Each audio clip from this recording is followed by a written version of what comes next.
ആ, 52-ാമത്തെ കുഞ്ഞമ്മയ്ക്കൊന്ന് വായിക്കാവോ? വായിച്ച അർത്ഥം പറയാം. വായിക്കാം. ആ. യഥാതെ മോഹകരൻ ബുദ്ധിർവൃതി ധരിഷ്യതി തഥാ ഗന്ധാസി നിർവേദം ശ്രോതവ്യസ്യ ശ്രുതിസ്യ ച. എപ്പോൾ നിന്റെ ബുദ്ധി ഭ്രാന്തിദോഷത്തെ അതിക്രമിക്കുമോ അപ്പോൾ കേൾക്കേണ്ടതിനും കേട്ടതിനും ഉദാസീന ഭാവം അല്ലെങ്കിൽ വിരക്തി കൈവരും.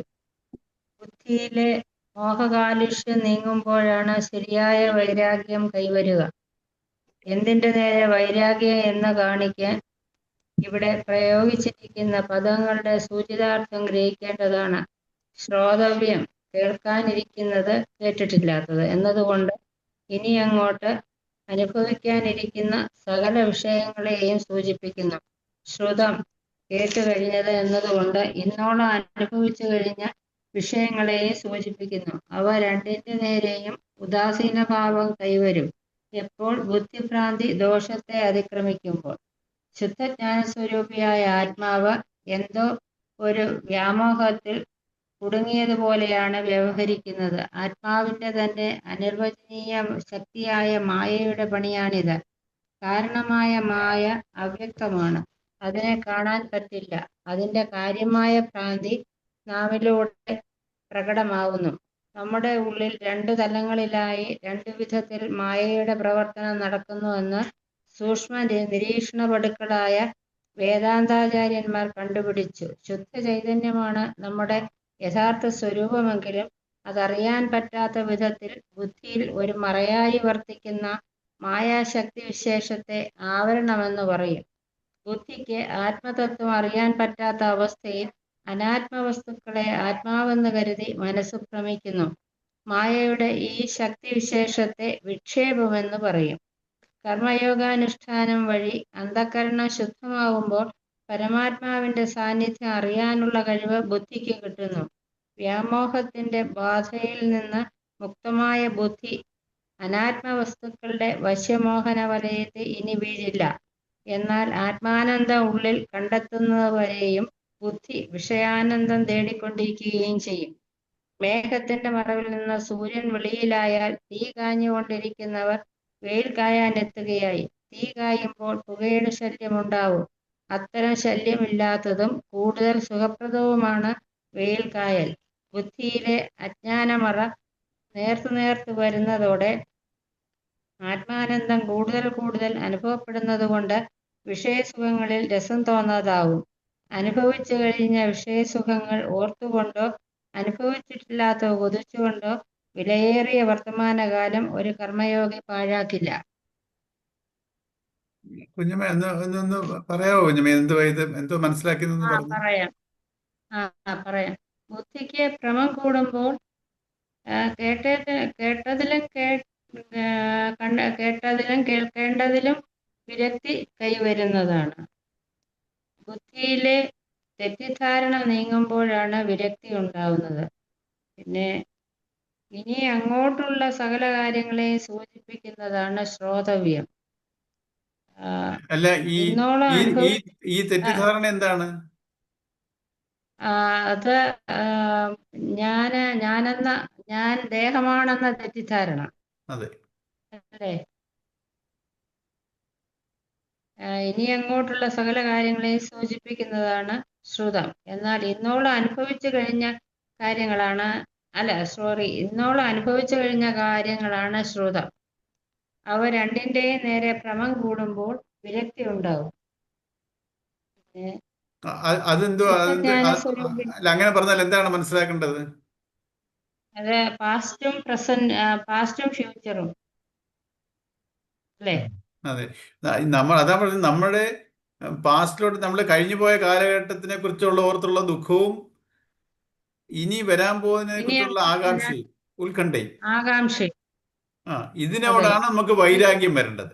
വൈരാഗ്യം എന്ന് വെച്ചാൽ എന്തുവാ? ആ, വിരക്തി. വിരക്തി എന്നുവെച്ചാല് വിരക്തി. നമുക്ക് പാസ്റ്റിനെ കുറിച്ച് നമുക്ക് വിരക്തി വെച്ചാൽ നമ്മൾ ഒന്നിൽ നിന്ന് പിന്മാറുന്നതിനെയാ വിരക്തി എന്ന് പറയുന്നത്, ഇല്ലയോ? അപ്പൊ നമ്മൾ പാസ്റ്റിലോട്ട് അതെ. നമ്മൾ ആരും അറ്റാച്ച്ഡ് അല്ല, ഫ്യൂച്ചറിലോട്ട് വരെ. ഇപ്പൊ അതിൽ നിന്നൊക്കെ ഞാൻ ഇപ്പം എന്റെ മനസ്സ് എപ്പോഴും പ്രസന്റിലിരിക്കും. ഇതല്ലേ അവിടെ വരുന്നത്? അതെ. അപ്പം ഈ ഭ്രാന്തി ദോഷം എന്ന് പിന്നെ പറഞ്ഞാൽ എന്താണ് ഭ്രാന്തി ദോഷം? ഭ്രാന്തിദോഷം എന്ന് പറഞ്ഞു കഴിഞ്ഞാല് ആ, ഇത് ബുദ്ധിയുടെ ഭ്രമം, എന്താണ് ഭ്രമം? അതല്ലേ? ബുദ്ധി എന്ന് പറഞ്ഞാൽ നമുക്ക് ഓരോന്നൊക്കെ ഇങ്ങനെ കിട്ടണം കിട്ടണം എന്നുള്ള ആ ഒരു ഭ്രമം, അല്ല, ആഗ്രഹം. അതിനെയല്ല. അതല്ല ഭ്രാന്തി ദോഷം.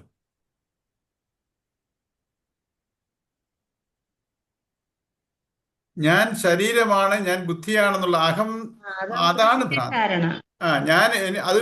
അതൊരു തെറ്റിദ്ധാരണയാണ്. അതാ ഭ്രാന്തി, ഭ്രമം, തെറ്റിദ്ധാരണയാണ്. ആ ഒരു ഭ്രമത്തിലിരിക്കുക. ഞാൻ ഈശ്വരന്റെ അംശമാണെന്നുള്ള ഇതില്ല. ഞാൻ ശരീരമാണ്, മനസ്സാണെന്ന്, ഞാൻ ഒരു ബുദ്ധി ഇതൊക്കെയാണെന്നുള്ള ഒരു ആ തോന്നൽ, അതാണ് ഭ്രാന്തി, ബുദ്ധിയുടെ ഭ്രമം. ഓ, ഞാൻ ഭ്രമിച്ചിരിക്കുക. ഓ, പിന്നെ ശുദ്ധജ്ഞാന സ്വരൂപിയായ ആത്മാവ് ഒരു പോലെയാണ്. മായ അവ്യക്ത രൂപയാണ്, അതൊരു മറയാണ്. അത് നമുക്ക് കാണാൻ സാധ്യമല്ല. അതിൻ്റെ ഒരു ഭ്രമം നമ്മൾ പ്രകടമാവുന്നുണ്ട്. നമ്മുടെ ഉള്ളിൽ രണ്ട് രീതിയിൽ മായയുടെ പ്രവർത്തനം നടക്കുന്നുണ്ട്. നമ്മുടെ ഉള്ളിലുള്ള ഈശ്വര ചൈതന്യമാണ് യാഥാർത്ഥ്യമെങ്കിലും അത് നമുക്ക് അറിയാൻ സാധിക്കുകയില്ല. പിന്നെ അത് അതൊരു അതൊരു മറയായിട്ട് ഇങ്ങനെ പ്രവർത്തിക്കുന്നതുകൊണ്ടാണ് നമുക്കത് അറിയാൻ പറ്റാത്തത്. അതിനെ ആവരണം എന്നാണ് പറയുന്നത്. ബുദ്ധിക്ക് ആത്മതത്വം അറിയാൻ പറ്റാത്ത അവസ്ഥയിൽ അനാത്മ വസ്തുക്കളെ ആത്മാവെന്ന് കരുതി മനസ്സിനൊരു ഭ്രമം ഉണ്ടാകുന്നു. അത് മായയുടെ ഒരു പ്രഭാവമാണ്. ഇതിനെ വിക്ഷേപം എന്ന് പറയുന്നു. വിക്ഷേപം എന്ന് വെച്ചാൽ എന്താണ്? വിക്ഷേപം എന്ന് പറഞ്ഞാൽ ഈ മായയുടെ മയം, ഇതിപ്പം ഞാനെന്ന ഭാവം ഉണ്ടാവും എന്നുള്ളത്, ശരീരം, ഞാൻ ശരീരമാണെന്നുള്ള തെറ്റിദ്ധാരണ ഉള്ളത് കൊണ്ട് അതാ ഈ അതല്ലേ മായ. അതെ, എന്തിനെ ആവരണം ചെയ്യുന്നത്? എന്നിലുള്ള പരമാത്മ ചൈതന്യത്തിന്റെ ആ ബോധ ചൈതന്യത്തിനെ മറയ്ക്കുന്നു. അതിനെ മറയ്ക്കുന്നു. ഞാൻ ബോധ ചൈതന്യമാണ്, ഞാൻ ബോധചൈതന്യത്തിന്റെ ഒരു അംശമാണെന്നുള്ള ആ സത്യത്തിനെ മറയ്ക്കുന്നു. പിന്നെ അതെ. എന്തുവാണെന്നാ കാണിച്ചു തരുന്നേ? അതിനെയാ വിക്ഷേപം എന്ന് പറയുന്നത്. അത് മറയ്ക്കുന്ന, അത് മറയ്ക്കുകയും, ആവരണം. അല്ല, എന്നിലുള്ള പരമാത്മ ചൈതന്യത്തിനെ മറയ്ക്കുകയും, അടുത്തത് എന്തുവാ? അടുത്തത് ഭ്രമം ഉണ്ടാകുമ്പോൾ അല്ല, ഈ അനാത്മ വസ്തുക്കളെ ഒന്നിനെ ആത്മാവെന്ന് കരുതി സത്യത്തിനെ മറിച്ചിട്ട് വേറെ എന്തിനെ കാണിച്ചു തരുന്നേ? എന്തിനെയാ കാണിച്ചു തരുന്നേ?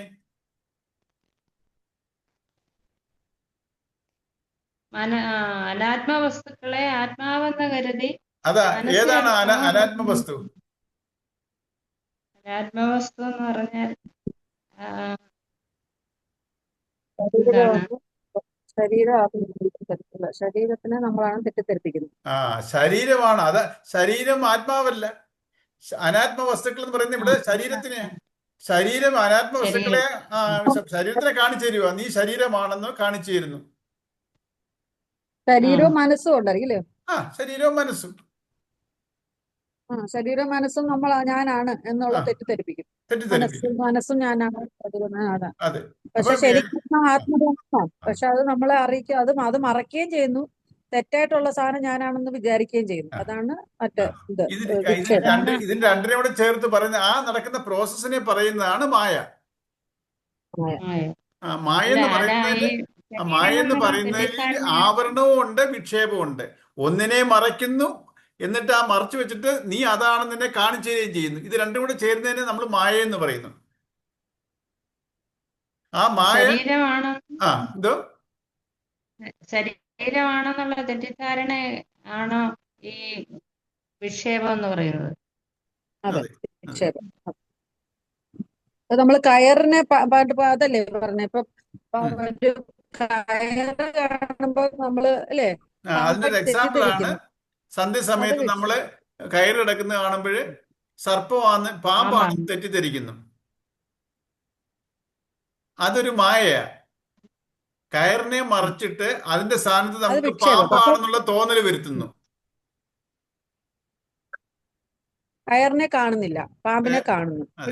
അതെ, കയറിനെ കാണുന്നില്ല, പാമ്പിനെ ഞാൻ കാണുന്നതായിട്ട് ഞാൻ തെറ്റിദ്ധരിക്കുന്നു. ഇതാണ് മായ.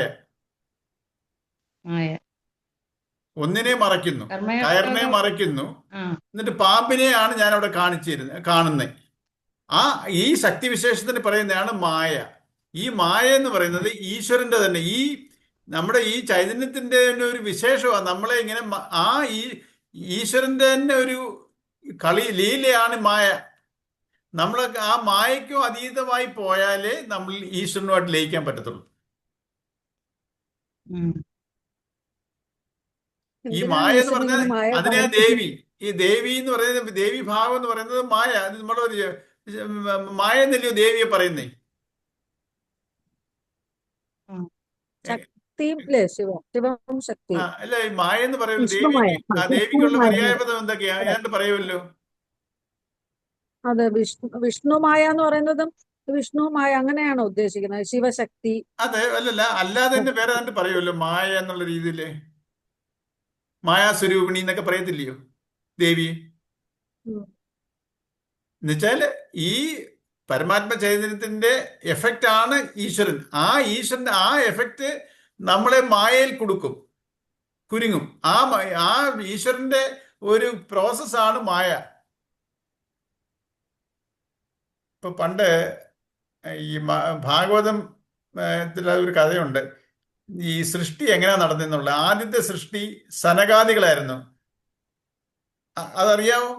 എനിക്ക് വ്യക്തമായിട്ട് അറിയത്തില്ല. ഈ സനകൻ, സനന്ദനൻ, സനാതനൻ പറഞ്ഞ 4 പേരുണ്ടല്ലോ. പേര് എങ്ങനെ മഞ്ജു എന്ന് പറഞ്ഞേ? അതാ സനകൻ, സനന്ദരൻ, സനത് കുമാരനോ അതാണ്ട് പറഞ്ഞത്. 4 പേര്. സനൽകുമാരൻ. അങ്ങനെ 4 പേരുണ്ട്. ആദ്യത്തെ സൃഷ്ടി, ബ്രഹ്മാവിന്റെ സൃഷ്ടി ഇതാണ്.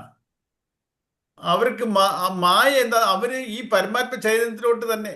ഇപ്പൊ അവര് സൃഷ്ടിക്കപ്പെട്ടെങ്കിലും അവര് അവിടെ മുൻപിലുള്ളത്, അവര് വന്നത് ചൈതന്യത്തിൽ നിന്നുള്ള പൂർണ്ണ ബോധം ഉണ്ടായി അവർക്ക്. അപ്പോൾ അവർക്ക് അവർക്ക് ഇല്യൂഷൻ ഇല്ല. ഈ സനകാദികൾക്ക് മാത്രമേ ഉള്ളൂ വിഷ്ണു ലോകത്തിൽ പ്രവേശനം. വിഷ്ണുവിന്റെ സാഹചര്യത്തെ അവർക്ക് എപ്പോഴും ആരുടെ അനുവാദം ഇല്ലാതെ കയറിച്ചില്ല. അങ്ങനെ ഒരു കഥ കേട്ടിട്ടുണ്ടല്ലോ, ഇല്ലയോ? കേട്ടുണ്ട്. സനകാദികൾ കയറി ചെല്ലും. അപ്പം ആ ദ്വാരപാലകന്മാർ അവിടെ തടുത്തു നിർത്തും. ആരാ? ജയനും വിജയനും. വിഷ്ണുവിനെ കാണാൻ പറ്റത്തില്ലെന്ന് പറഞ്ഞുകൊണ്ട്. കാരണം അവരുടെ ദ്വാരപാലകന്മാർ അവർ രണ്ടുപേരും, ജയനും വിജയനും. അപ്പോൾ ഇത് സനകാദികൾക്ക് അവര് വിഷ്ണുവിന് തുല്യമാ. കാരണം അതിൽ പറഞ്ഞ അവർക്ക് മായ എന്താണെന്ന് അറിയത്തില്ല. കാരണം അവർക്ക് ഇല്യൂഷൻ ഇല്ല. അവര് പരമാത്മ ചൈതന്യമാണെന്നുള്ള ഉത്തര ബോധ്യമുണ്ട്. ആ ബോധ ചൈതന്യമാണെന്നുള്ള ബോധ്യമുള്ളവർ ആദ്യത്തെ സൃഷ്ടിയാണ്. അപ്പം ഇവരെ തടഞ്ഞു നിർത്തുന്നതുകൊണ്ടാണ് ഈ സനകാദികൾ ശപിക്കും. അപ്പം 3 ജന്മം എടുത്താലേ പിന്നെ തിരിച്ച് ഇതുപോലെ വരാൻ പറ്റത്തുള്ളൂ. വിഷ്ണു വന്ന് പറയുമ്പോഴാണ് അതിന് ശാപമോഷം കൊടുക്കുന്നതാണ്. ശരി, 3 ജന്മം മനുഷ്യന്മാർ ഭൂമിയിൽ ജനിക്കണം, എന്നിട്ട് അവസാനം ഈ വിഷ്ണുലോകത്ത് തന്നെ വരണം, ഈ വിഷ്ണുവിന്റെ സന്നിധി തന്നെ വരണം. അങ്ങനെയാണ് ആദ്യത്തെ ജന്മം. ആരൊക്കെയാണെന്ന് അറിയാമോ? ഹിരണ്യാക്ഷനും ഹിരണ്യകശിപുവും. രണ്ടാമത്തെ ജന്മം രാവണനും കുംഭകർണനും. മൂന്നാമത്തത് രാവണനും കുംഭകർണനുമാണോ? രാവണനും കുംഭകർണനും രണ്ടാമത്തെ ജന്മം. മൂന്നാമത്തെ ജന്മം ശിശുപാലനും ദന്തവക്രനും. ഈ 3 ജന്മങ്ങളും ഈ ജയവിജയന്മാരുടെ എന്തുകൊണ്ടാണ് അവർക്ക് ഈ ശാപം കിട്ടിയത്? ഈ സനകാദികളെ തടഞ്ഞു നിർത്തിയുണ്ട്. സനകാദികൾക്ക് ഈ വിഷ്ണു തന്നെയാണിത്. കാരണം പരമാത്മ ചൈതന്യമാണ് ഉത്തമ ബോധ്യമുള്ളവരാ. ആദ്യത്തെ സൃഷ്ടിയാ. അപ്പം സൃഷ്ടി മൾട്ടിപ്ലൈ ആവുന്നില്ല. ആ സനകാദികളെ സൃഷ്ടിച്ചതിന് ശേഷമാണ് ഈ സൃഷ്ടി കൂടുന്നില്ല. അപ്പോഴാണ് ഈ മായ സൃഷ്ടിക്കുന്ന ഈശ്വരൻ. കാരണം ഞാൻ ജനിച്ചു വന്നത് ഈ ഈശ്വരന്റെ അംശമാണ്, ഞാൻ ഈശ്വരൻ തന്നെയാണെന്നുള്ള ഉത്തമ ബോധ്യം ഈ സനകാദികൾക്കുണ്ട്. അപ്പം അതിനുശേഷമുള്ള സൃഷ്ടിയിൽ അപ്പം ഈശ്വരൻ മനസ്സിലായി സൃഷ്ടി കൂടണമെന്നെങ്കിൽ, ഈ മൾട്ടിപ്ലിക്കേഷൻ നടക്കണമെന്നുണ്ടെങ്കിൽ ഈ അറിവിനെ മറയ്ക്കണം. അങ്ങനെയാണ് മായ ക്രിയേറ്റ് ആവുന്നത്. അപ്പൊ ഈ മായ എന്ന് പറയുന്നത് ഈ ഈശ്വരൻ ശരീരത്തെ മറയ്ക്കുകയും ഞാൻ ശരീരമാണെന്നുള്ള ബോധത്തിൽ, അങ്ങനെയാണ് ആ ശരീരത്തിൽ ആ തോന്നലാണ് നമ്മൾ ഈ മനസ്സ്, അതുകൊണ്ടാണ് ഈ ബ്രഹ്മാവെന്ന് പറയുന്നത് മനസ്സിനെയാണ്. അതുകൊണ്ടാണ് ബ്രഹ്മാവിന് 4 തല. മനസ്സെന്ന് പറഞ്ഞാൽ എന്താ? അന്ധകരണം. മനസ്സ്, ബുദ്ധി, ചിത്തം, അഹങ്കാരം. ഇതിനെ 4 റെപ്രസെന്റ് ചെയ്ത ബ്രഹ്മാവിന്റെ 4 തലകൾ. മനസ്സെന്ന് പറയുന്നാല് ചിന്തകളാണ്. അപ്പം ഈ ബ്രഹ്മാവിന്റെ നിന്നാണ് സൃഷ്ടി വരുന്നത്. ഈ നമ്മുടെ മനസ്സാണ് സൃഷ്ടിക്കുന്നത്. ഏത് കാര്യങ്ങളും ഈ ലോകത്ത് സൃഷ്ടിയുടെ എന്തെല്ലാം ഡെവലപ്മെന്റ് ഉണ്ടായാലും അതിന്റെയൊക്കെ പുറകിൽ ആരുണ്ട്? ഒരു മനസ്സിൽ നിന്നാണ് അതൊക്കെ ഉണ്ടാവുന്നത്. ഐഡിയാസ് ഒരു മനസ്സിൽ നിന്നാണ് സൃഷ്ടി നടക്കുന്നത്. അപ്പൊ ഈ മനസ്സ്, ഞാൻ ശരീരമാണ്, ബുദ്ധിയാണ്, മനസ്സാണ്, ഈ തോന്നലിൽ നിന്നാണ് സൃഷ്ടികൾ നടക്കുന്നത്. ഞാൻ ഈശ്വര ചൈതന്യമാണെന്ന് തോന്നലിരുന്നാലോ അവിടെ സൃഷ്ടി നടക്കത്തില്ല. അതുകൊണ്ട് ഈ മായയെ അതിജീവിച്ച് വേണം എനിക്ക്, അതാ ശാപമോക്ഷം. ഈ മായയെ അതിജീവിച്ച് എനിക്ക് ഈശ്വരൻ ചെന്ന് കയറണം. കാരണം ഈശ്വരനിൽ നിന്ന് ഒറിജിനേറ്റ് ആയത് ഈശ്വരനിൽ തന്നെ പോയി ലയിക്കണം. പക്ഷെ അതിനൊരു പ്രോസസ്സ്, അതിനൊരു യാത്രയുണ്ട്. അത് ഈ മായയിൽ കുടുങ്ങിയുള്ള യാത്രയാണ് ഈ മനുഷ്യജന്മം. അവസാനം ചെന്നെത്തേണ്ട എങ്ങനെയാ? ഈശ്വരനോട്ട്. അതിനെങ്ങനെയാ? മായയെ അതിജീവിക്കണം. ഈ എൻ്റെ ഭ്രാന്തി ദോഷം എന്ന് പറയുന്നത് ഈ മായയാ. ഈ മായ ഉണ്ടാവുന്ന എന്തുകൊണ്ടാ? എൻ്റെ വാസന കാരണം. ഈ വാസനയുടെ കട്ടി അനുസരിച്ചിരിക്കും ഈ മായയുടെ സ്ട്രെങ്ത്. അടുത്ത പാരഗ്രാഫ് പറയാവോ കുഞ്ഞമ്മയ്ക്ക്? കർമ്മയോഗം വഴി മനസ്സ് ശുദ്ധമാവുമ്പോൾ പരമാത്മ ചൈതന്യം തിരിച്ചറിയാൻ ബുദ്ധിക്ക് കഴിയുന്നു. അതുവഴി അവിടെ എന്തുകൊണ്ടാ ഈ കർമ്മയോഗാനുഷ്ഠാനം വഴി അന്ധകരണം ശുദ്ധമാവുമ്പോൾ പരമാത്മ നമുക്ക് ഇപ്പൊ എന്തുകൊണ്ടാ പരമാത്മ ചൈതന്യം അറിയാൻ പറ്റാത്തതിന്റെ കാരണമാണ് പറയുന്നത് അവിടെ.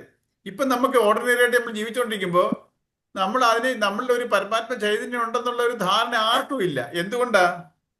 മനസ്സ് ശുദ്ധമല്ല. ശുദ്ധമല്ല എന്ന് വെച്ചാൽ എന്തുവിന്റെ അർത്ഥം?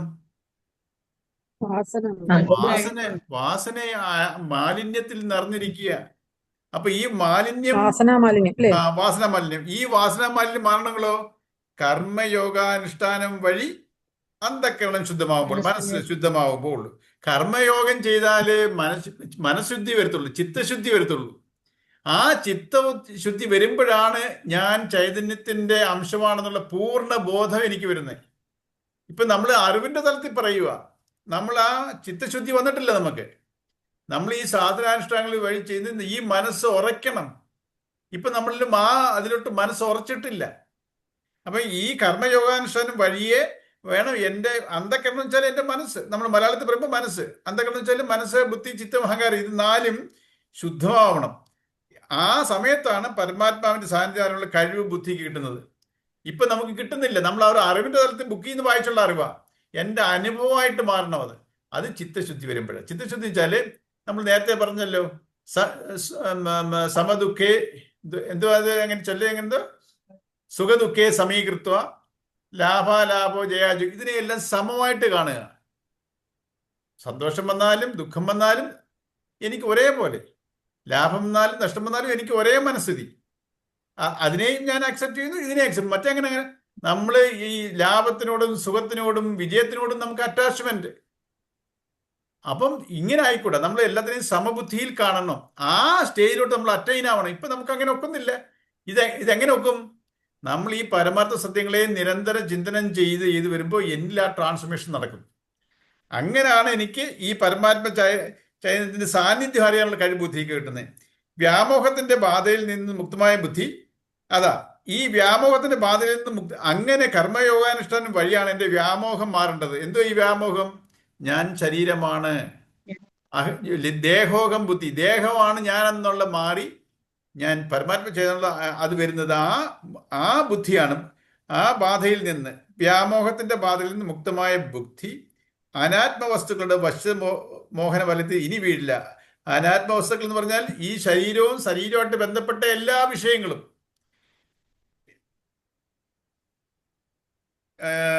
വ്യാമോഹത്തിന്റെ ബാധയിൽ നിന്ന് മുക്തമായ ബുദ്ധി അനാത്മവസ്തുക്കളുടെ വശ്യമോഹന വലയിൽ ഇനി വീഴില്ല. എന്നാൽ ആത്മാനന്ദ ഉള്ളിൽ കണ്ടെത്തുന്നവരെയും ബുദ്ധി വിഷയാനന്ദത്തെ തേടിക്കൊണ്ടിരിക്കുകയും ചെയ്യും. അതാ പറയും, നമ്മളിപ്പോ ഈ സാധനങ്ങളൊക്കെ നമ്മൾ തുടങ്ങിയിട്ടേ ഉള്ളൂ.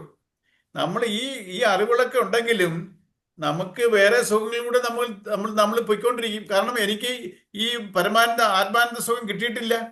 അത് ചിത്തശുദ്ധി വന്ന് ആ ഒരു നിലയിൽ എത്തുമ്പോഴാണ് എനിക്ക് ആത്മാനന്ദം കിട്ടുന്നത്, ആത്മാവിൽ നിന്നുള്ള സന്തോഷം. ഇപ്പൊ നമ്മൾ അത് തിരിച്ചറിഞ്ഞിട്ടില്ല. അറിവിലേ ആയിട്ടുള്ളൂ, എൻ്റെ അനുഭവമായിട്ടില്ല. അപ്പൊ അത് പറഞ്ഞ് എനിക്ക് സുഖം വേണ്ടയോ? അപ്പം നമ്മൾ ഈ ഇന്ദ്രിയ സുഖത്തിന്റെ പുറകെ പോവുകയും ചെയ്യും. പക്ഷേ ഇത് നമ്മൾ പതുക്കെ പതുക്കെ പതുക്കെ ഇന്ദ്രിയ സുഖങ്ങളിൽ നിന്ന് എല്ലാ ഈ പ്രപഞ്ച വിഷയങ്ങളിൽ നിന്നും നമ്മൾ ഇതൊക്കെ നൈമിഷികമാണെന്നുള്ള വിചാരവും ഈ സാധനകൾ എങ്ങനെ നിരന്തര ചിന്തനം, ഈ സത്യങ്ങളെ തിരിച്ചറിയലും ആ സത്യങ്ങളെക്കുറിച്ചുള്ള നിരന്തര ചിന്തനവും വരുമ്പോഴത്തേക്ക് എൻ്റെ മനസ്സ് പതുക്കെ പതുക്കെ ഈ ലോക വിഷയങ്ങളിൽ നിന്ന് മാറാൻ തുടങ്ങും. അങ്ങനെ ആ സാധനം കംപ്ലീറ്റ് ആവുമ്പോൾ ചിത്തശുദ്ധി കംപ്ലീറ്റ് ആയി. ആ ചിത്തശുദ്ധി വന്ന മനസ്സിനെയാണ് ധ്യാനത്തിൽ കൂടെ ഈശ്വരൻ ലയിപ്പിക്കാൻ പറ്റുന്നത്. അതാണ് അടുത്ത പാരഗ്രാഫിൽ പറയുന്നത്. 53-ാമത്തെ ശ്ലോകം വായിക്കാവോ? മഞ്ജുവിന് വായിക്കാവോ?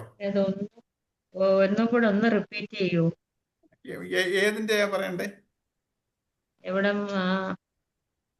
പിന്നെ ആവരണവും വിക്ഷേപം അവിടെ മുതൽ. ഈ മായ എന്ന് പറയുന്നത്, മായയല്ല, നമ്മളൊരു മോഹത്തിൽ തെറ്റിദ്ധാരണയിലിരിക്കുക. മായ എന്ന് പറയുന്നത് തെറ്റിദ്ധാരണയാണ്. നമ്മളൊരു തെറ്റിദ്ധാരണയിലിരിക്കുക ഈ മായ. അല്ലെങ്കിൽ നമ്മൾ അജ്ഞാനത്തിൽ, നമുക്ക് അറിവില്ല. എന്തിനെ കുറിച്ചുള്ള അറിവില്ല? നമ്മൾക്ക് ലോക വിഷയങ്ങളെ കുറിച്ചുള്ള അറിവിനെ കുറിച്ചല്ല ഈ പറയുന്നത്. നമ്മൾ അജ്ഞാനത്തിലാണ്, അവിദ്യയിലാണ്. ഇതൊക്കെ പറയുന്നതിന്റെ അർത്ഥം എന്തുവാ? അജ്ഞാനം. എന്തിനെ കുറിച്ചുള്ള അജ്ഞാനമാ? ഞാൻ ഈ ആത്മാവ് പരമാത്മാവിന്റെ ഒരു അംശമാണ്. ഈ പരമാത്മാവിനെ കുറിച്ചുള്ള ജ്ഞാനം, അതിന്റെ ഒരു അംശമാണ് ഞാനെന്നുള്ള ജ്ഞാനം. ഈ അറിവില്ലായ്മയാണ് അജ്ഞാനം എന്ന് പറയുന്നത്. അല്ലാതെ നമുക്ക് ഈ ഭൗതിക വിഷയങ്ങളൊക്കെ അതിനെക്കുറിച്ചുള്ള അറിവില്ലായ്മയല്ല. ഭൗതികത്തിനെ കുറിച്ചല്ല ഈ അജ്ഞാനം പറയുന്നത്. ഈ അജ്ഞാനം എന്ന് പറയുന്നത് എന്തോ നമ്മൾ ആരാന്ന് തന്നെ നമുക്ക് അറിഞ്ഞൂടാ. അതെ, അതെ. ഞാൻ ആരാ? അതാ, നമുക്ക് ഈശ്വരനോട്ട് പോകണമെന്നുണ്ടെങ്കിൽ, ഈശ്വരനെ അറിയണമെന്നുണ്ടെങ്കിൽ ആദ്യം ഞാൻ ആരാണെന്ന് അറിയണം. കുതിരോട്ടുമ്പോ പറയത്തില്ലേ ഒരു സിനിമയില്, തനിക്കറിയത്തില്ലെങ്കിൽ താൻ എന്നോട് ചോദിക്കും താൻ ആരാണെന്ന്, അപ്പം ഞാൻ പറഞ്ഞുതരാൻ താൻ ആരാണെന്ന് എന്ന് പറഞ്ഞ പോലെ ആദ്യം നമ്മൾ ഓരോരുത്തരും അവരവരാരാണെന്ന് തിരിച്ചറിയണം. ഞാൻ ആരാണ് ശരിക്കും? ഞാൻ ഈ ദേഹമല്ലെന്ന്. നമ്മളിപ്പോ ഒരു ഭ്രമത്തില. ഞാൻ എൻ്റെ ശരീരമാണ്, എൻ്റെ ബുദ്ധിയാണ്, ഇത് രണ്ടുമാണ് ഞാൻ. ഇതിന്റെ ബിയോണ്ട് നമുക്കറിയത്തില്ല. കാരണം എനിക്ക് കാണാൻ പറ്റുന്ന ഒരു ശരീരമുണ്ട്, എനിക്കറിയാം എനിക്കൊരു മനസ്സുമുണ്ട്, എൻ്റെ ബുദ്ധിയും മനസ്സും ഒക്കെ ഉണ്ട്. ഇത് വെച്ചിട്ടാണ് ഞാൻ ഈ ജീവിതം നയിച്ചുകൊണ്ടിരിക്കുന്നത്. അപ്പം ഞാൻ ശരീരവുമാണ്, എൻ്റെ ബുദ്ധിയുമാണെന്നുള്ള മാത്രമേ ഒരു ഇൻഫർമേഷൻ നമുക്കറിയാവൂ. ഇതിൽ നിന്ന് ഇതെന്തുകൊണ്ടാ? നമ്മൾ അജ്ഞാനത്തിലിരിക്കുക, ആരോ എന്നെ തെറ്റിദ്ധരിപ്പിക്കുക. അപ്പം എന്തുവാ ഈ തെറ്റിദ്ധാരണ? ഉള്ളതിനെ, ഞാൻ ശരിക്കും ആരാണെന്നുള്ള സത്യത്തിനെ മറയ്ക്കുകയും ഞാനല്ലാത്ത ഒരു വസ്തുവിനെ കാണിച്ച് നീ ഇതാണെന്ന് കാണിക്കുകയും ചെയ്യുമ്പോഴേ കാരണശരീരം കാരണമാണോ ഇതിങ്ങനെയൊക്കെ വരുന്നല്ലേ? കാരണശരീരം അത് എന്റെ വാസന കാരണശരീരമാണ് തെറ്റിദ്ധരിപ്പിക്കുന്നത്. ഈ കാരണശരീരം നിലനിൽക്കുന്ന എവിടുന്ന? ഈ ഈശ്വരനില്ല. ഈ ഈശ്വരന്റെ ശക്തിയിലാണ് ഈ വാസനകളെല്ലാം ഉണ്ടായി. ഇപ്പൊ ഞാൻ കർമ്മം ചെയ്തതും കർമ്മഫലം കൂട്ടിയതില്ലേ ഇതിനകത്തില്ല. ഈ ഈശ്വരനില്ല, ഈ പരമാത്മാവിന്റെ അംശത്തില്ല. അപ്പൊ അതിൽ നിന്നുണ്ടായ ഒരു തെറ്റിദ്ധാരണയാണ്. അപ്പം ഈ ചൈതന്യമാണ് ഇതിന് കാരണം. അതുകൊണ്ടാണ് ഈ ദേവി സങ്കല്പം. ഈ പരമാത്മ ചൈതന്യം ബാക്കി കാണുന്നതെല്ലാം പ്രകൃതിയാ. പുരുഷനും പ്രകൃതിയാ. ഇപ്പം ബാക്കിയെല്ലാം പ്രകൃതിയുടെ എഫക്റ്റാ. അപ്പൊ പ്രകൃതിയുടെ എന്നിൽ പ്രകൃതി എന്ന് പറയുന്നത് എന്റെ വാസനയാ പറയുന്നത്. പ്രപഞ്ചത്തിലോ ബാക്കി കാണുന്ന പ്രപഞ്ചം അതാണ് പ്രകൃതി.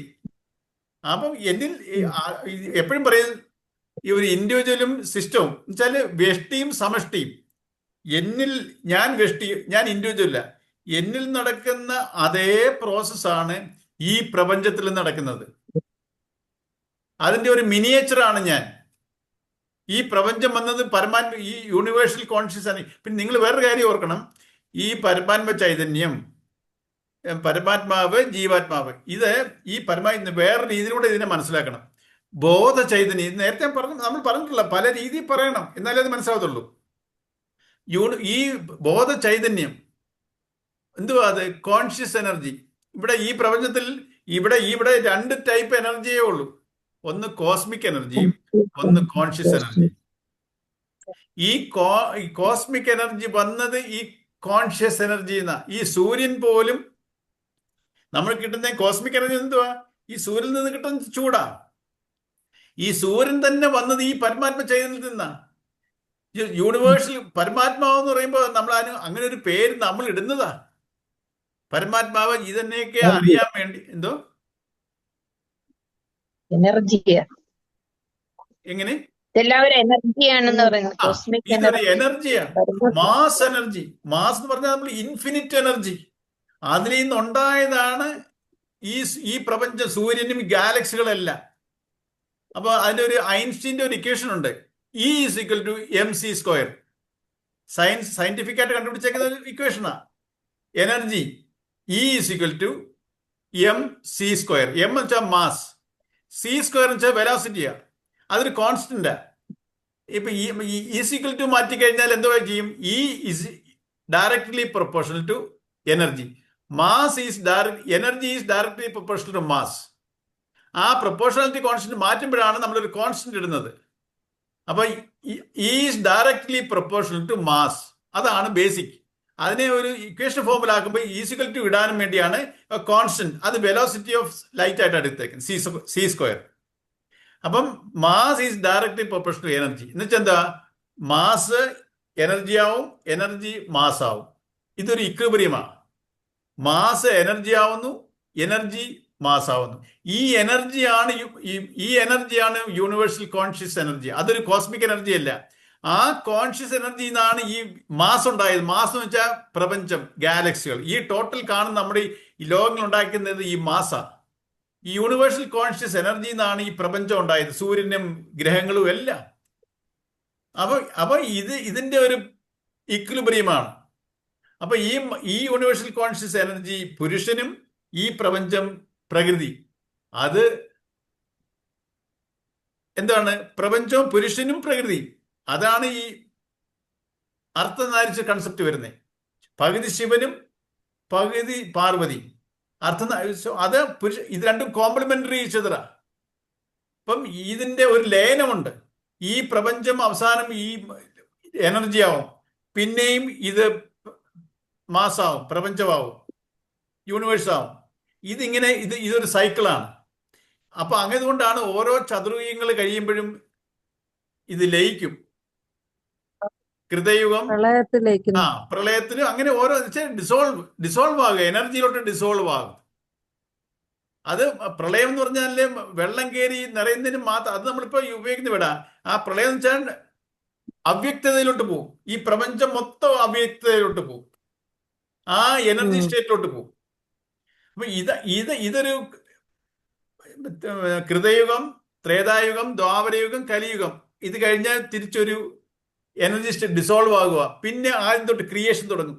ആദ്യം ഇതിപ്പോ 22ാമത്തെയോ 24ാമത്തെ ചതുർയുഗങ്ങളാ. ഇങ്ങനെ ഓരോ യുഗം എന്ന് ഒരു യുഗം എന്ന് പറയുന്നാല് കൃതയുഗം, ത്രേതായുഗം, ദ്വാപരയുഗം, കലിയുഗം. ഇത് കഴിഞ്ഞിട്ട് ഒരു ഡിസോൾവ് ആകും, പിന്നെയും ആദ്യം തൊട്ട് ആരംഭിക്കും. സത്യയുഗം, ത്രേതായുഗം, ദ്വാപരയുഗം, കലിയുഗം. ഇങ്ങനെ 22ആണോ 24ആണോ മഞ്ജു ഓർമ്മയുണ്ടോ? അങ്ങനെ 22 ഇതിനകത്ത് വരുന്നുണ്ട്, ഗീതയിലുണ്ട്. അങ്ങനെ 22 ചതുർയുഗം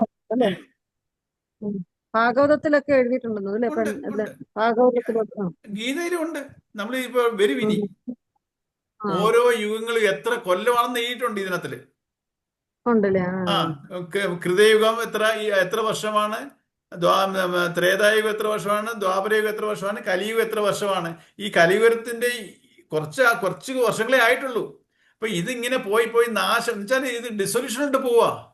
ഇത് പിന്നെ എല്ലാം ഡിസോൾവ് ആകും, പിന്നെയും ആദ്യം തൊട്ട് കൃതയുഗം തുടങ്ങും. അപ്പൊ ഈ കലിയുഗത്തിൽ നിന്ന് എന്തിനാ ഈ കലിയുഗമാണ് ശ്രേഷ്ഠം എന്ന് പറയാൻ കാരണം, ഈ കലിയുഗം കഴിയുമ്പോഴാണ് അടുത്ത സൃഷ്ടി തുടങ്ങുന്നത്. മറ്റേതെല്ലാം ഒരു യുഗത്തിൽ നിന്ന് ഇങ്ങനെ അടുത്ത യുഗത്തിലോട്ട് എത്തും. അപ്പൊ ദ്വാപരയുഗം എന്ന് കലിയുഗത്തിലോട്ട് പോകുന്ന ഭാഗവത്തിൽ പറയുന്നുണ്ട്. കൃഷ്ണന്റെ തിരോധാനത്തോട് ദ്വാപരയുഗം കഴിയുക. അടുത്ത കലി പ്രവേശിച്ചു, കലിയുഗത്തിലോട്ട് മാറുക. അപ്പൊ അവിടെ ഡിസൊല്യൂഷൻ ആയില്ല. സോ കൃതയുഗം കൃതയുഗം അല്ലെങ്കിൽ സത്യയുഗം, ത്രേതായുഗം, ദ്വാപരയുഗം, കലിയുഗം, ഇതിനിടയ്ക്ക് ഒരു ഡിസൊല്യൂഷൻ ഇല്ല. സത്യയുഗത്തിൽ നിന്ന് അടുത്ത് ത്രേതായുഗത്തിലോട്ട് വന്നു, ത്രേതായുഗത്തിൽ നിന്ന് ദ്വാപരയുഗത്തിലോട്ട് വന്നു, ദ്വാപരയുഗത്തിൽ നിന്ന് കലിയുഗത്തിലോട്ട് വന്നു. ഈ കലിയുഗം കഴിയുമ്പോഴത്തേക്ക് മൊത്തം ഡിസോൾവ് ആവും. അപ്പൊ ഈ പരമാത്മ ചൈതന്യത്തിലോട്ടല്ല, ഈ എനർജി സ്റ്റേറ്റിലോട്ടാവും എല്ലാം. പിന്നെയും മാസ് മീൻസ് ഈ പ്രപഞ്ചം സൃഷ്ടിക്കപ്പെടും. അവിടെ കൃതയുഗം ആരംഭിക്കുന്നു, അല്ലെങ്കിൽ സത്യയുഗം ആരംഭിക്കുന്നു. അപ്പൊ ഇത് തന്നെയാണ് നമ്മുടെ ജന്മത്തിൽ ഇത് തന്നെ സംഭവിക്കുന്നു. സയന്റിഫിക്കായിട്ട് ഇത് തന്നെ, ഇതിന്റെ മിനിയേച്ചറാണ് ഓരോ സൃഷ്ടിയും. ഇപ്പൊ നമ്മൾ തന്നെ ആലോചിച്ച് നോക്കി, നമ്മൾ ജാഗ്രതയിലിരിക്കുന്നു, പകലെല്ലാം നമ്മൾ ഇരിക്കുന്നു, എന്നിട്ട് പിന്നെ ഒരു 8 മണിക്കൂർ നമ്മൾ തിരിച്ചും നിദ്രയിലോട്ട് പോവുക. അവിടെ നമ്മൾ പിന്നെയും ഇത് തിരിച്ച് ജാഗ്രതയിലോട്ട് വരുന്നു എന്ന് പറഞ്ഞ പോലെ പ്രപഞ്ചത്തിന് കൊണ്ടിങ്ങനെ ജാഗ്രതും ഇത് നമ്മൾ പോകുമ്പോൾ ഇതിപ്പം ജാഗ്രത നമുക്കറിയാം, മറ്റേത് അവ്യക്താവസ്ഥയിലോട്ട് പോകും. അതവിടെ എങ്ങനെ സംഭവിക്കുന്നേ? ജനിച്ചു, പിന്നെ ഞാൻ അവ്യക്തമാവും. ജനിച്ചു, എൻ്റെ മരണത്തോടുകൂടി ഈ അവസാനം ഈ ജന്മത്തിനിടയ്ക്ക് തന്നെ ഞാൻ പല പല ശരീരങ്ങൾ എടുക്കുന്നു. അവസാനം ഈ ശരീരത്തിനെ ഞാൻ വിട്ട് പിന്നെ ഒരു അവ്യക്തതയിലോട്ട് പോകും. ആദ്യം അവ്യക്തതയിലുണ്ടായിരുന്നു, അവ്യക്തതയിൽ നിന്ന് പ്രകടമായി, പിന്നെ അവ്യക്തമാവും, പിന്നാണ് അടുത്ത ജന്മം വരുന്നത്. ഈ യൂണിവേഴ്സും അങ്ങനെ തന്നെ. അപ്പൊ ഈ സ്വപ്ന, സുഷുപ്തി, ജാഗ്രത, ഈ 3 സ്റ്റേറ്റ് പോലെ അടുത്ത തുരിയാവസ്ഥ എന്ന് പറയുന്നത് നമ്മൾ ഈ ആത്മസാക്ഷാത്കാരം കിട്ടുന്ന സ്റ്റേജാണ്. ഈ 4 അവസ്ഥയെ കൂടെ നമ്മൾ കടന്നു പോകും. ഇതിപ്പോ സ്വപ്ന, സുഷുപ്തി, ജാഗ്രത നമ്മൾക്കുള്ളതാ. പിന്നെ നമ്മൾ ഇതിലോട്ട് നമ്മൾ തിരിച്ചുമ്പോൾ അത് ലയിക്കണം. എല്ലാവരും പോയി ലയിക്കും, പക്ഷെ ഇതെല്ലാം ഡിപ്പെൻഡ് ചെയ്യുന്നത് എങ്ങനെ? അവരവരുടെ പ്രയത്നത്തിലാണ്.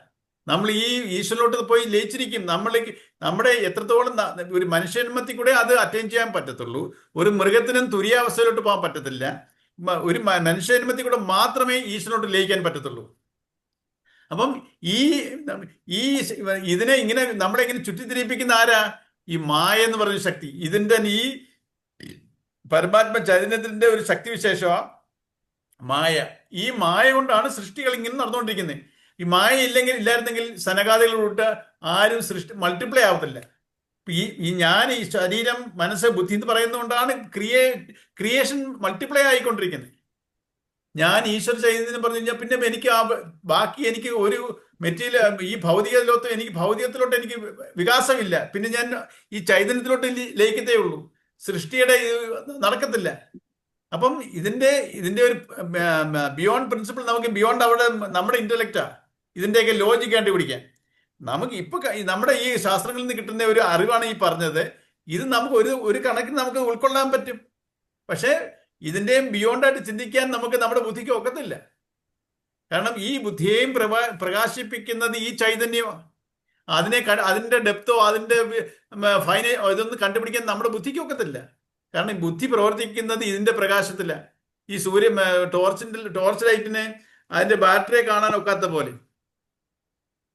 ഇപ്പം നമ്മളെ ഇങ്ങനെ ഇതിൽ നമ്മൾ കറങ്ങാൻ കാരണം ഈ മായയിലാണ് നമ്മൾ കറങ്ങിക്കൊണ്ടിരിക്കുന്നത്. ഈശ്വരനോട് ചേർന്ന് നമ്മൾ ഈ മായയെ അതിജീവിക്കണം, മായാശക്തിയെ അതിജീവിക്കണം. ഇതൊരു ശക്തിയാണ്.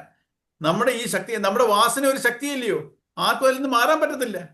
പക്ഷെ ഈ വാസനയെ നമുക്ക് അഭ്യാസം കൊണ്ട് മാറ്റാം. അതിനകത്ത് വേറെ കൃഷ്ണൻ പറയുന്നുണ്ട്, നമ്മൾ അഭ്യാസത്തിൽ കൂടെ മാത്രമേ ഇതിനെ മാറ്റാൻ പറ്റത്തുള്ളൂ. നമ്മൾ ഇതിനെ സത്യത്തിനെ തിരിച്ചറിഞ്ഞ് നമ്മുടെ ആ വാസനയിൽ നിന്ന് മാറണമെന്നുണ്ടെങ്കിൽ സാധനകളെ നമ്മളെ അഭ്യാസത്തിൽ കൂടെ കൊണ്ടുവരണം.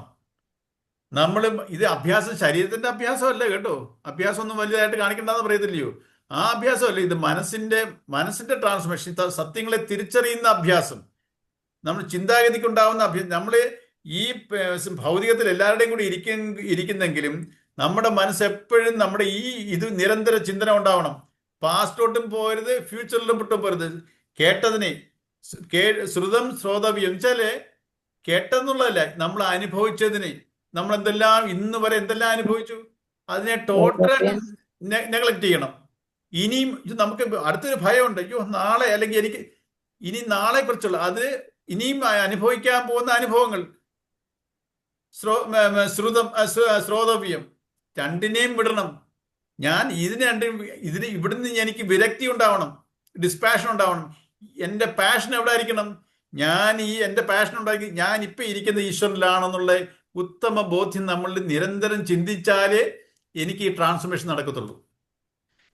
അതിൽ പറഞ്ഞു ഓരോ ശ്ലോകങ്ങളും നമുക്കിങ്ങനെ ഇതിനകത്ത് പറയുന്ന കാര്യങ്ങളെല്ലാം അതിൻ്റെ ഒരു എക്സ്പ്ലനേഷനാണ്.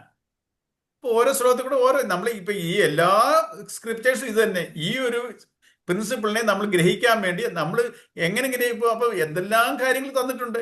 അപ്പം ഇതൊന്നും എനിക്ക് മനസ്സിലാവുന്നില്ലെന്ന് പറഞ്ഞിട്ട് കാര്യമില്ല. എന്തുകൊണ്ടാണ്? എനിക്ക് താല്പര്യം വരണം, നിരന്തരം ചിന്തിക്കണം. നിരന്തര ചിന്തനമാണ് ഈ അഭ്യാസം. അല്ലാതെ നമുക്ക് വേറെ ഒരു ഇതും ഇല്ല.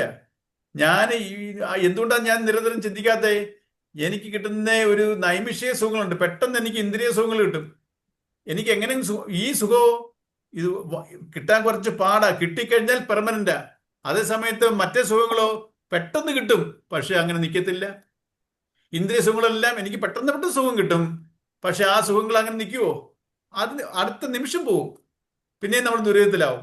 അതേ സമയത്ത് നമുക്ക് ഈ ആത്മാനന്ദം എന്ന് പറയുന്നത് പെർമനന്റ്. വൺസ് നമ്മൾ അത് അറ്റൈൻ ചെയ്താൽ പിന്നെ നമ്മൾ താഴോട്ടില്ല. അതാണ് ലാസ്റ്റ് സെന്റൻസ്. അനുഭവിച്ചു കഴിഞ്ഞ വിഷയസുഖങ്ങളിൽ ഓർത്തുകൊണ്ടോ അനുഭവിച്ചിട്ടില്ലാത്ത കൊതിച്ചുകൊണ്ടോ വിലയേറിയ വർത്തമാന ഒരു കർമ്മയോഗി. പിന്നെ നമ്മൾ ഈ പാസ്റ്റും ഫ്യൂച്ചർ ഒരു യോഗി എന്നുവെച്ചാൽ ഇതിൽ നിഷ്ഠ വന്ന ഒരു ആത്മസാക്ഷ്യം കിട്ടിയ ഒരാൾക്ക് നിത്യമായ ശാന്തി, ആനന്ദം. അതർവൈസ് നമ്മൾ ഈ ഇന്ദ്രിയത്തിന്റെ സുഖത്തിൽ പോയാലോ നൈമിഷികം. അപ്പൊ നമ്മളെപ്പോഴും അത് മനുഷ്യന്മത്തിൽ മാത്രമേ നമ്മുടെ വിവേകത്തോടെ ഇങ്ങനെ പ്രവർത്തിക്കാൻ പറ്റത്തുള്ളൂ. വേറെ ഒരു ജന്മങ്ങളിലും മനുഷ്യന്മോ അല്ലെങ്കിൽ മൃഗജന്മോ അല്ലെങ്കിൽ സസ്യത്തിലോ വേറെ എന്തെങ്കിലും ആയിട്ടായാലും ഇങ്ങനെ ഈ ഒരു ചാൻസ് കിട്ടും. മനുഷ്യന്മത്തിൽ മാത്രമേ നമുക്ക് ആ ചാൻസ് കിട്ടുന്നുള്ളൂ. അപ്പൊ ഈ സത്യങ്ങളെ തിരിച്ചറിഞ്ഞ് നമ്മൾ ഈ സത്യങ്ങളെ അതിനെക്കുറിച്ച് ആ സത്യങ്ങളെ കുറിച്ച് നിരന്തര ചിന്തനമാണ് എൻ്റെ അഭ്യാസം. ഞാൻ ഈശ്വരന്റെ നമ്മളിപ്പോ ആർക്കെങ്കിലും പറഞ്ഞാൽ മനസ്സിലാവുമോ? നമ്മളൊക്കെ ഈശ്വര എന്ന് പറഞ്ഞു കഴിഞ്ഞാൽ എല്ലാവരും ഈശ്വരന്മാരാ, എല്ലാവരും അവതാരങ്ങളാ. നമ്മൾ അവതരിച്ചിരിക്കുക. അവതരിച്ചാൽ നമ്മൾ പ്രകടമായിരിക്കുകയാണ്. അവിടെ അവതാരമാണത്. ഈ കലികാലത്തിൽ എല്ലാവരും, അതുകൊണ്ടാണ് 30 കോടി ദൈവങ്ങൾ എന്ന് പറയുന്നത്. അതൊരു പ്ലൂറല്ല, ഇൻഫിനിറ്റാ. അത്രത്തോളം എല്ലാവരും അവതാരങ്ങളാ. ആ കൺസെപ്റ്റാണത്. നമ്മൾ ഓരോരുത്തരും ദൈവങ്ങളാ, ഈശ്വരനാ. എന്തോ മാറിയാലേ? വാസന മാറിയാൽ, എന്റെ വാസന മാറിയാൽ.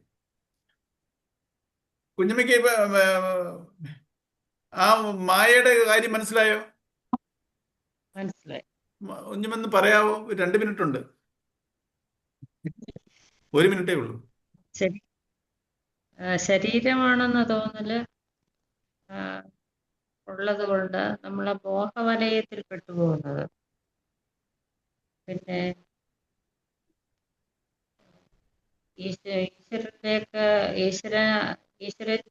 പോയി കഴിഞ്ഞാൽ ആത്മാനന്ദം അനുഭവിക്കാൻ സാധിക്കും. ഈ മായ എന്ന് പറയുന്നത് ഞാൻ ഈശ്വരനാണെന്ന്, ഞാൻ പരമാത്മാവിന്റെ അംശമാണെന്നുള്ള സത്യത്തെ മറയ്ക്കുകയും ഞാൻ നീ ശരീരമാണെന്നുള്ള തെറ്റിദ്ധാരണ ഉണ്ടാക്കുകയും ചെയ്യുന്ന പ്രോസസ്സിനെ അതിനെ പറയുന്നതാണ് മായ. നമുക്ക് നാളത്തെ അടുത്ത ക്ലാസ്സിൽ നമുക്ക് 53-ാമത്തെ ശ്ലോകം പഠിക്കുമ്പോൾ ഒന്നും കൂടെ പിന്നെ സ്ഥിതപ്രജ്ഞ. നാളെ ഒന്ന് വിളിക്കുവേ. ശരി, ഞാനൊന്ന് വിളിക്കേ. ശരിക്കും സംസാരിക്കാം കുഞ്ഞമ്മേ. ശരി, എന്നാൽ നമുക്ക് നാളെ കാണാം.